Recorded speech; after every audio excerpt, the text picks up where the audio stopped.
Hello दोस्तों, स्वागत है आप सभी का आपके अपने चैनल ग्रोमत इंस्टीट्यूट में। आज का ये वीडियो 12th क्लास फिजिक्स का रहेगा और फिजिक्स में हमारा चैप्टर 3 चल रहा था, उसी का आज बेहद इम्पोर्टेंट बहुत ही शानदार प्रश्न मैं आपको लेकर आया हूँ। वेरी इंपॉर्टेंट कर लीजिएगा क्योंकि बोर्ड में ये आता रहता है। व्हीटस्टोन सेतु, व्हीटस्टोन ब्रिज या व्हीटस्टोन सेतु होता क्या है, इसकी रचना, इसका सिद्धांत और इसकी क्रियाविधि और इसका एक छोटा सा डेरिवेशन हम करने वाले हैं इस वीडियो में। राइट, चलो स्टार्ट करते हैं। समय बहुत कम बचा हुआ है तो इसको बहुत ही प्यार से हम यूज करेंगे।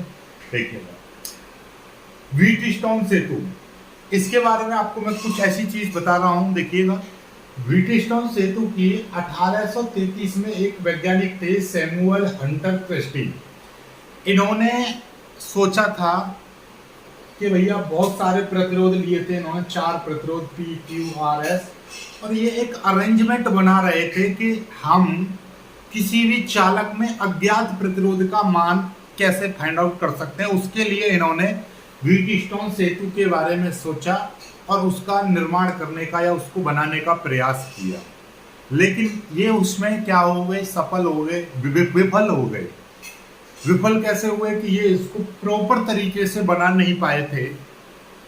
तब इसके कुछ 10 साल बाद 1843 में, ये बात है 1833 की, जब ये इसको बना नहीं पाए, हालांकि इन्होंने काम किया इस पर एक उन्नत तरीके से या इसको पॉपुलर नहीं कर पाए, लेकिन जब 1843 में इंग्लैंड के एक वैज्ञानिक थे प्रोफेसर CF व्हीटस्टोन, तो व्हीटस्टोन ने इस पर वर्क किया बहुत अच्छे से और इसको एक सुदृढ़ और उन्नत सेतु बनाया और इसको बहुत ज़्यादा पॉपुलर भी किया और इसकी वर्किंग इतनी बहुत ज़्यादा स्ट्रॉन्ग थी कि ये मतलब वर्ल्ड में फेमस हो गया, पॉपुलर हो गया।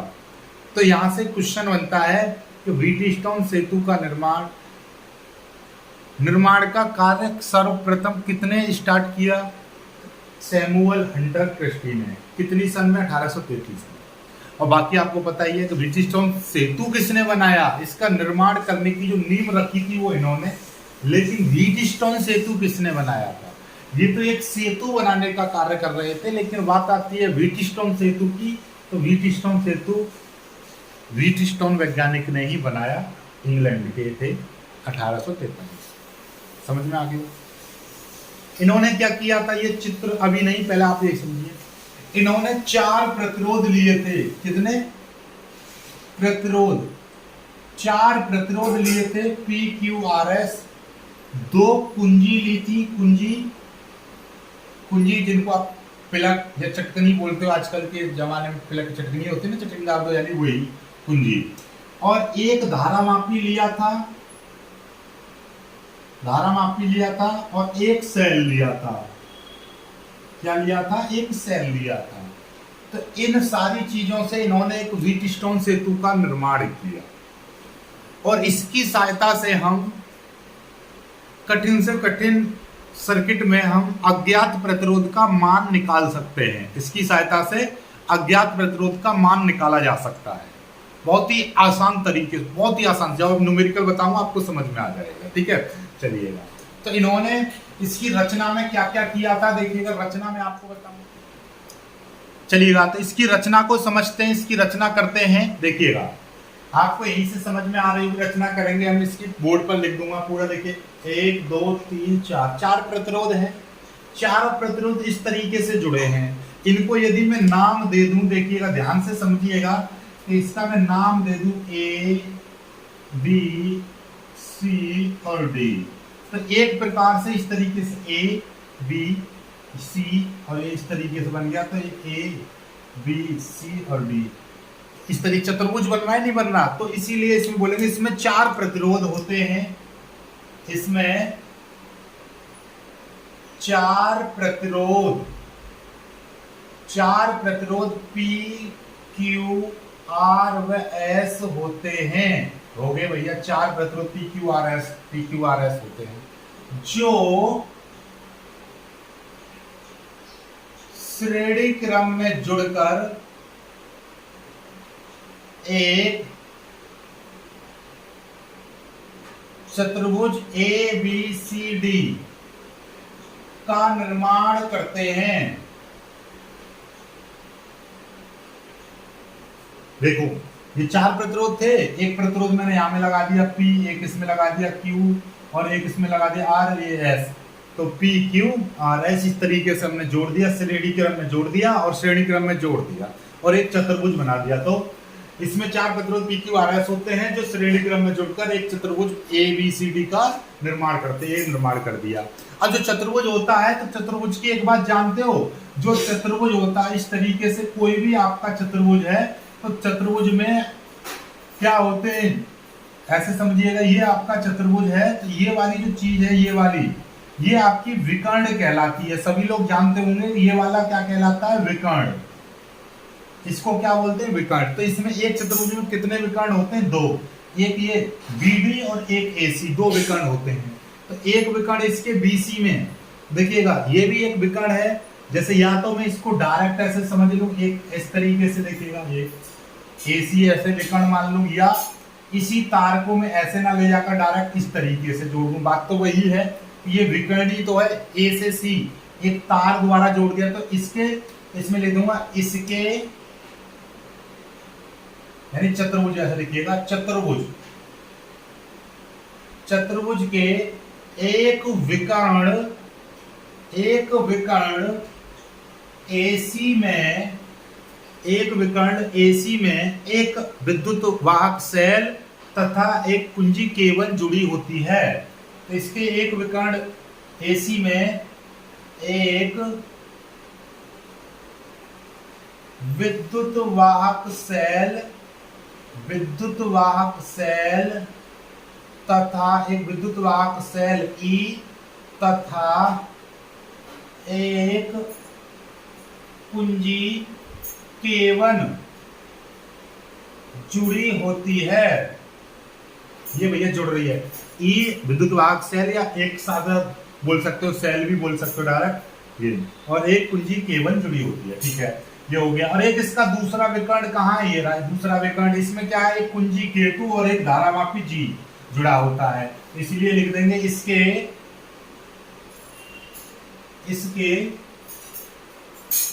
दूसरे विकर्ण BD में एक धारामापी G तथा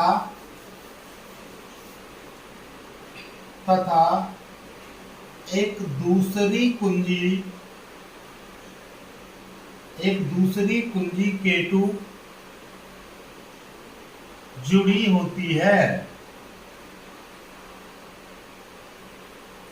इसके विकर्ण इसमें एक ये जोड़ दी, ठीक है, ये था यहाँ पर, ठीक है। यहाँ तक समझ में आया, ये रचना, बस इतनी सी रचना है, बस रचना हो गई सारा आपका। अब ये चित्र बना देना, इस रचना में ये चित्र बना देना है।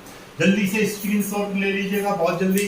रचना आपको समझ में आ गई, वीडियो को पीछे करना, फिर से देखना, सब कुछ समझ में आ जाएगा, ठीक है। इसमें चार प्रतिरोध PQRS होते हैं। इसके एक विकर्ण में एक विद्युत वाहक सेल कुंजी K1 जुड़ी होती है तथा इसके दूसरे विकर्ण BD में एक कुंजी K2 तथा एक धारामापी G जुड़ा होता है। बस काम खत्म। चलिए अब इसका सिद्धांत की बात कर लेते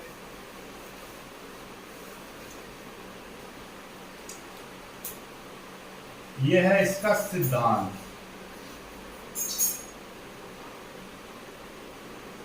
सिद्धांत इसका इस प्रकार है, देखिएगा कि इन प्रतिरोधों को हम इस प्रकार से अरेंजमेंट करते हैं कि जब इस सेल से धारा प्रवाहित हो, जैसे कि इस सेल से मान लीजिए धारा I धारा निकली, ये धारा यहाँ पर पहुंचेगी I धारा। अब इसको दो रास्ते मिल रहे हैं, तो ये धारा I1 धारा इधर आ जाएगी और ये I2 धारा इस तरीके से निकल जाएगी।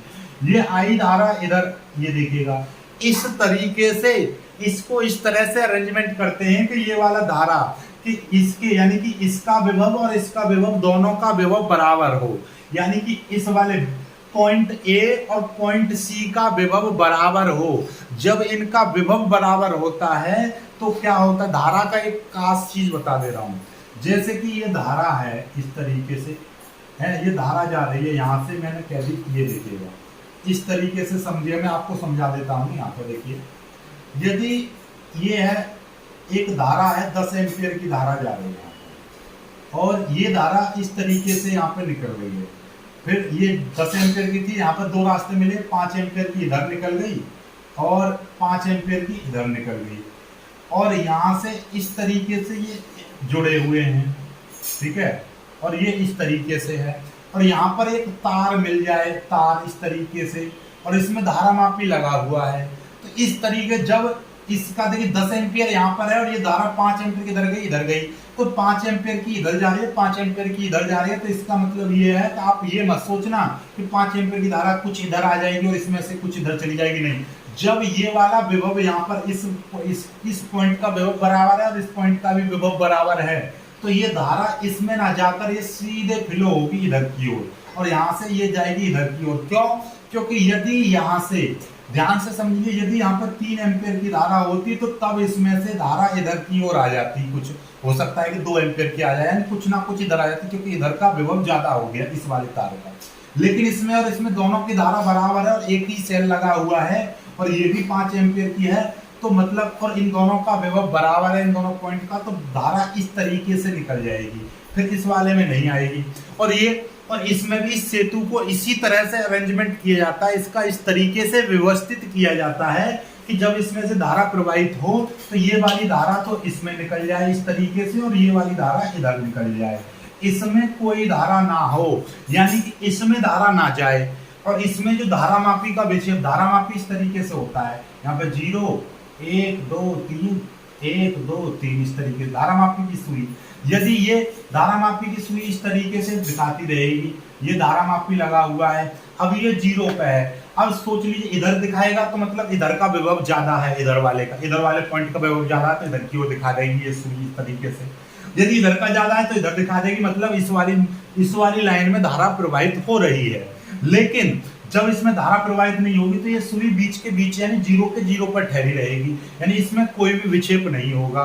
तो इसको इस तरह से हम अरेंजमेंट करते हैं कि जब इससे सेल से धारा प्रवाहित करें तो ये धारा सीधी की सीधी निकल जाए, इस वाले धारा मापी में कोई विक्षेप ना हो।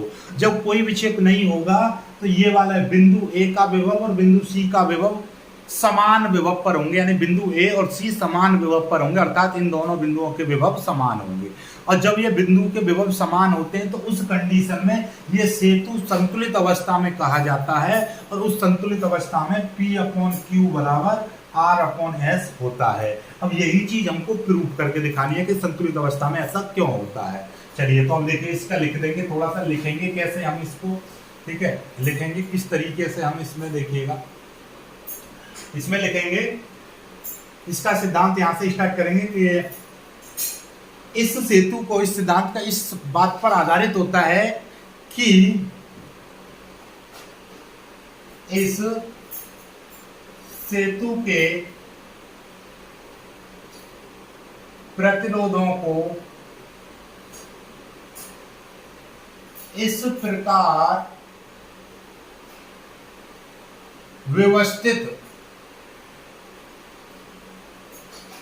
इस प्रकार व्यवस्थित या अरेंज किया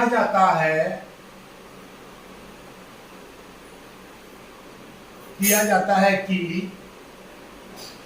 सेल द्वारा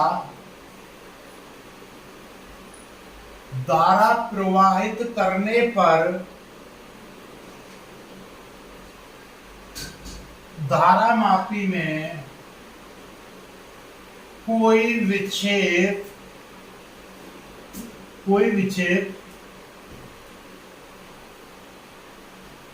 उत्पन्न ना हो। ऐसी स्थिति में बिंदु ए व बिंदु सी का विभव, बिंदु ए व सी समान विभव पर होते हैं, समान विभव, यानी कि VA बराबर VD VC समान विभव पर होते हैं, और यही स्थिति सेतु की संतुलन अवस्था कहलाती है।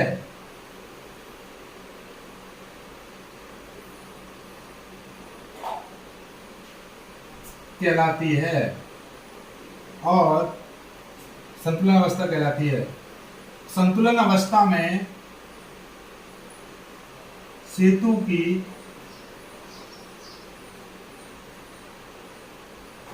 संतुलन अवस्था में P/Q बराबर R/S होता है। बस ये है इसका सिद्धांत क्या है इसका, कि हम प्रतिरोधों को इस प्रकार अरेंजमेंट करते हैं कि सेल द्वारा धारा प्रवाहित करने पर इस धारा मापी में कोई विक्षेप ना हो, अर्थात ये जो धारा है इस तरीके से चली जाए।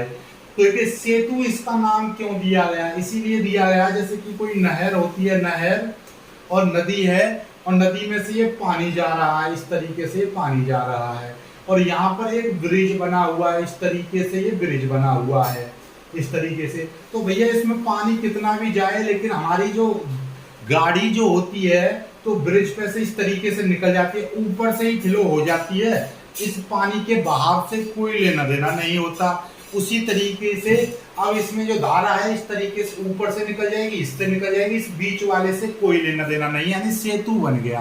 धारा इस तरीके से निकल जाएगी, ऐसे यहाँ से निकलेगी धारा, ऐसे निकल गई, ये वाली धारा ऐसे निकल गई, बीच वाली ये नहर है, इसके पानी से कोई लेना देना नहीं, यानी कि इस तरीके ऊपर से निकल गई।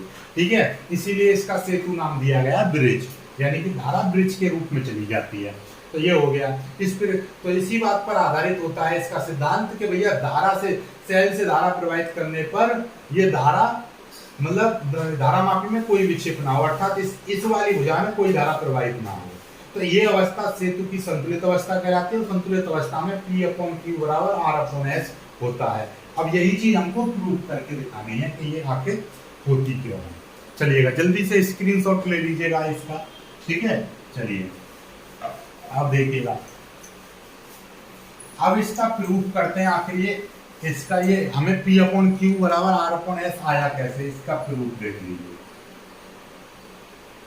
अब यहाँ पर आपको दिखाई दे रहे होंगे दो बंद पास दिखाई दे रहे होंगे, ABDA और एक BCDB, दो बंद पास हैं। इन्हीं में हम क्या लगाएंगे, किरचॉफ का नियम लगाएंगे। ठीक है, तो लगाएंगे बंद पास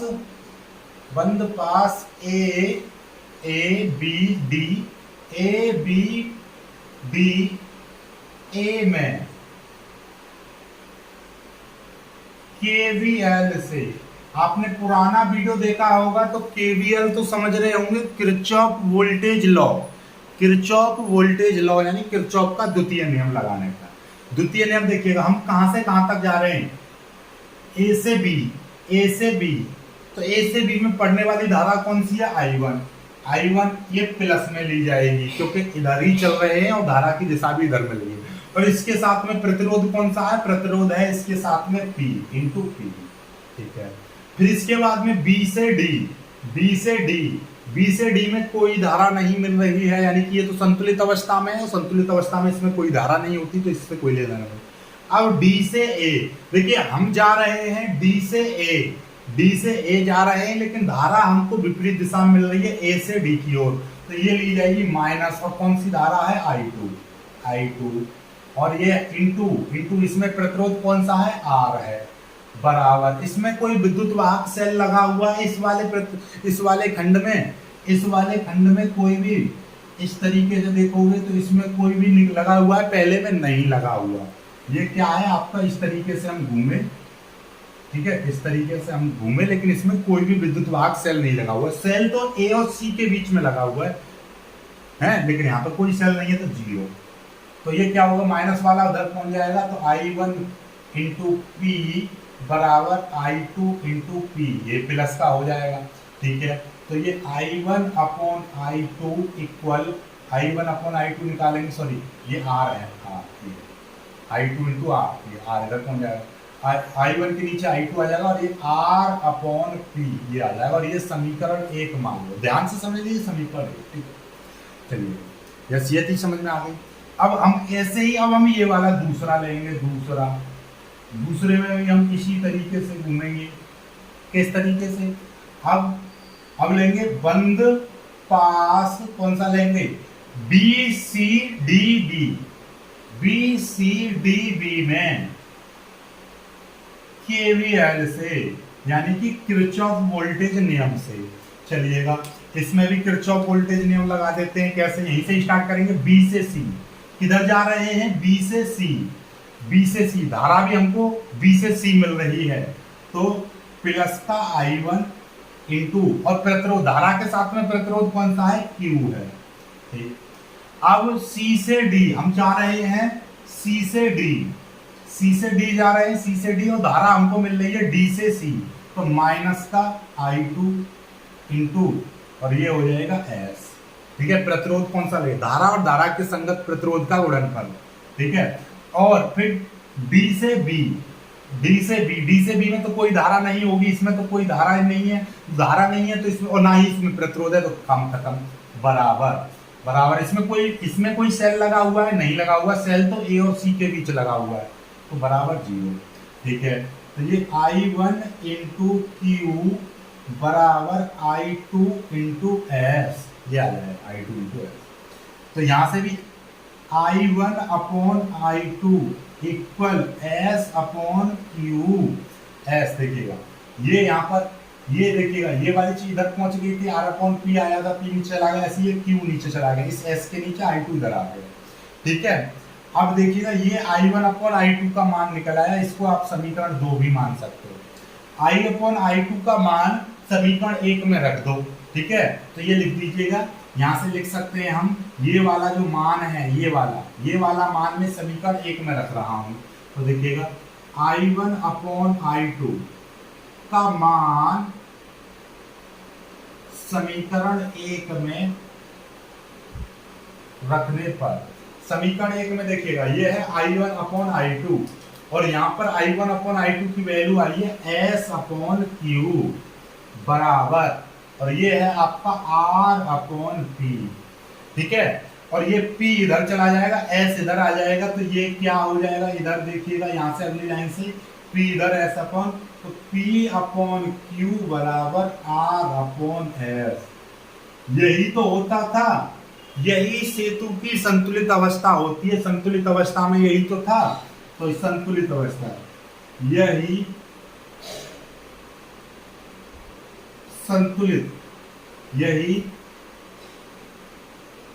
सेतु के संतुलन का प्रतिबंध है। प्रतिबंध का मतलब क्या है? कि यही है सूत्र। ठीक है, सेतु के संतुलन का। ठीक है, चलिएगा अब इसमें क्या है, कभी कभी पूछ लेता है कि व्हीटस्टोन सेतु अधिक सुग्राही कब होगा? क्या पूछ लेगा? अधिक सुग्राही कब होगा? सुग्राही का मतलब क्या होता है? अधिक सेंसिटिव, सुग्राहिता, सेंसिटिविटी। तो ये सेंसिटिव का मतलब क्या है? सेंसिटिव का मतलब ये है कि ये जिस काम के लिए ये व्हीटस्टोन सेतु जिस काम के लिए बनाया गया है, उस काम को बखूबी और बिना एरर के साथ कब काम करेगा? तब काम करेगा जब इसमें ये चारों प्रतिरोध एक ही कोटि के हों। कैसे हों? चारों प्रतिरोध एक ही कोटि में हों। कैसा? चारों प्रतिरोध समान कोटि के हों, समान कोटि के हों। अर्थात इसका मतलब ये है कि यदि ये वाला, जैसे कि ये PQRS, ये वाला प्रतिरोध आपका दे रखा है 10 ओम, ये दे रखा है 20 ओम, ये दे रखा है 50-40 ओम, तो कोई बात नहीं है, कितने तक चलेगा। लेकिन ऐसा नहीं कि एक वाला दे रखा है 10 ओम और एक दे दिया आपको 20,000 या 2 लाख ओम, और फिर एक दे दिया 0.00003 ओम। अब इसमें क्या हो जाएगा, जब ये इसको मापेगा तो इसमें एरर की संभावना आ सकती है। क्यों? क्योंकि एक प्रतिरोध कम, एक बहुत कम, एक बहुत ज्यादा, तो ऐसा नहीं करना है। या तो फिर सारे ही बड़े बड़े ही प्रतिरोध होने चाहिए या सारे ही छोटे छोटे प्रतिरोध होने चाहिए, तब ये ज्यादा सुग्राही होगा, अर्थात ये ज्यादा सेंसिटिव होगा, अर्थात ये ज्यादा स्टेबल होगा। समझ में आई बात? मतलब ये है कि ये जब मापन करेगा, सेतु जब मापन करेगा तो उसमें प्रतिरोध लगभग एक ही कोटि के होने चाहिए। जैसे मान लीजिए जैसे ये कह रहा है कि भैया 5 गुणा 10 की पावर -6 ओम, ये कह रहा है 10 गुणा 10 की पावर -7 ओम, और ये कह रहा है कि 255 गुणा 10 की पावर -6 ओम, और ये कह रहा है 30 गुणा 10 की पावर -3 ओम। ठीक है, ये माइनस का 4 ओम कर लिए, अभी भी बराबर है, कोई दिक्कत नहीं है क्योंकि घातें माइनस में आ रही है। लेकिन अब ऐसा मत कर देना कि इसको एक को कर दो प्लस के 19 हो, तो ये तो बहुत ज्यादा हो जाएगा है। तो मतलब क्या है कि लगभग समान प्रकृति के प्रतिरोध लेने हैं। जब समान प्रकृति के लोगे तो इनका जो मान है वो ज्यादा स्टेबल आएगा, अर्थात इसमें एरर की संभावना बहुत कम होगी, अर्थात ना के समान होगी या होगी ही नहीं। ठीक है, तो ये है। चलिएगा बहुत जल्दी इसका अब मैं इस पर आधारित एक सवाल कराता हूँ मैं आपको, तब और ज्यादा बेटर तरीके से समझ में आएगा। जल्दी से इसको कर लीजिए, एक सवाल कराता हूँ मैं आपको। ठीक है, देखिएगा ये वाला क्वेश्चन आपको दे रखा है, एक ये चित्र दे रखा और इसमें अज्ञात प्रतिरोध इस x का मान निकालना है कि x बराबर क्या, x बराबर कितना प्रतिरोध होगा, इस अज्ञात प्रतिरोध का मान ज्ञात करना है। अब इसको यहाँ से ये धारा है, इसमें धारा बहाओ, दुनिया भर का झंझट करो तब जाके निकलेगा। लेकिन सिंपल सा तरीका क्या है, आप किरचॉफ का लगा दो नियम, क्योंकि तो ये क्या व्हीटस्टोन सेतु वाला प्रतिबंध लगा दो। देखिए ये P हो जाएगा, ये आपका Q हो जाएगा, ये आपका R हो जाएगा, ये आपका S हो जाएगा। तो क्या था, P/Q बराबर R/S, यही था नहीं। अब P का मान कितना है, P का मान है 4 ओम, Q का मान कितना है 6 ओम बराबर R का मान कितना है X ओम अपॉन इसका मान कितना है S का 6 है। ठीक है, कोई दिक्कत नहीं है, हो गया ना, हो गया 4 6 X और ये P/Q बराबर R/S, ये आ गया। ठीक है, चलिए कोई दिक्कत तो नहीं हुई। ये x का मान निकालेंगे, ये 6 की मल्टीप्लाई इधर कर देंगे तो ये हो जाएगा आपका x बराबर 6 की मल्टीप्लाई करेंगे 4 × 6/6, 6 से 6 कट जाएगा तो x बराबर कितना आ गया 4 ओम आ गया। यही आपका उत्तर हो जाएगा, यही आपका उत्तर हो जाएगा। इसी तरीके से आप कर पाओगे ये सारी चीजों को। समझ में आ रहा है नहीं आ रहा? ठीक, अब लोग हो गया सिंपल तरीके से।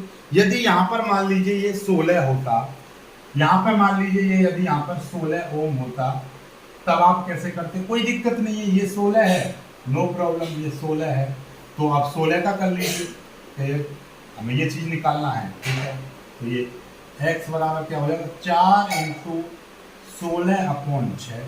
ठीक है, 2 से कट जाएगा, 2 दूनी 4 और 2 तिया 6। x बराबर कितना हो जाएगा 16 दूनी 32, 32/3 इतने ओम आ जाएगा। ये उत्तर हो जाएगा आपका। आप जैसे चाहो वैसे कर सकते हो, आपकी इच्छा। ठीक है, समझ में आया नहीं आया? आप जैसे चाहो वैसे कर सकते हो, इसी तरीके से आप कर पाओगे सारी चीजों को। ठीक है, चलिएगा इसका उतार लीजिएगा और बाकी का आगे अभी तुल्य प्रतिरोध और इसकी सारी चीजें मैं आपको बताऊंगा अगली वीडियो में। ठीक है, चलिएगा वीडियो को लाइक करना, शेयर करना और चैनल को सब्सक्राइब जरूर करिएगा। चलिए।